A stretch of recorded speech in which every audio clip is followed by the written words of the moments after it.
பேசுகிறேன். எல்லாருக்கும் வணக்கம். என் பேர் தினேஷ். மதுரை மாவட்டம் உசிலம்பட்டி. கடந்த 20ஆம் தேதி டிவிகே மாநாடு, மதுரை மாநாட்டில் வந்து என்னோட காரில் தான் வந்து பிளாக் போஸ்ட் விழுந்துச்சு. அது சம்மந்தமாக வந்து கட்சியிலேருந்து தலைமையிலேருந்து பேசியிருந்தாங்க. எங்களோட லோக்கல் மாவட்ட செயலாளர் என்கிட்ட உசிலம்பட்டி மாவட்ட செயலாளர் பேசியிருந்தாங்க. பேசி அதுக்குண்டான எல்லா வேலைகளும் நடந்துருச்சு. ஆனால் கார் வந்து என்கிட்ட வந்துருச்சு. தப்பான ஒரு செய்தியை பரப்பி வந்து மேலும் வந்து எனக்கு ஒரு பெரிய பிரச்சனையை ஏற்படுத்த பார்க்குறாங்க.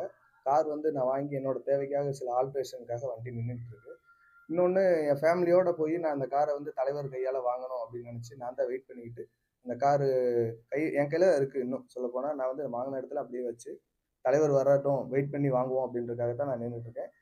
இது விஷயமா வந்து நியூஸில் வந்து ஒரு தப்பான ஒரு இது வந்துச்சு, ஃபேக் நியூஸ். வேதனைப்படுறேன் அப்படின்னு. நான் இது நாள் வரைக்கும் வேதனைப்படலை. ஏன்னா எனக்கு எல்லா விஷயமும் நடந்துக்கிட்டே தான் இருக்குது. அப் டு டேட் வந்து நான் என்கிட்ட இருக்குது எல்லா ரெக்கார்டுமே. வண்டி வாங்கினது ரெக்கார்ட், என் பேரில் மாற்றுறது, எல்லா வேலையுமே முடிஞ்சிருச்சு. இன்னும் ஒரு தலைவருக்காக வெயிட் பண்ணிட்டு இருக்கேன். அவர் வந்தோடனே அவர் கையால் வாங்கணும் அப்படின்றதுக்காக தான் பண்ணுறேன். மேலும் இது மாதிரி தப்பான விஷயங்கள்லாம் பரப்பாதீங்க. ஏன்னா என்னோட தனிப்பட்ட பிரச்சனை இது. யார் வந்து இதில் உங்களோட சுயநலத்துக்காக என்னோட பேரை பயன்படுத்தி என்னோட காரை யூஸ் பண்ணி நீங்கள் வந்து தப்பான பேரை கிரியேட் பண்ணாதீங்க. இது நீங்கள் எனக்கு மேலும் பிரச்சனை என்னோட பிரச்சனை மட்டும் இல்லை, இது என்னோட ஃபேமிலிக்கும் சேர்ந்த பிரச்சனை இது.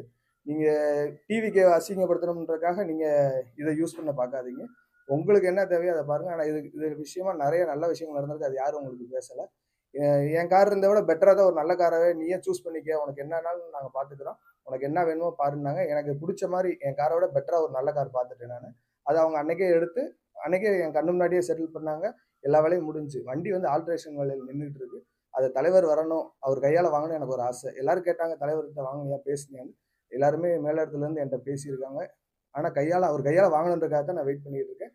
இது விஷயமா தப்பான தகவலை யாரும் பரப்ப வேணாம்.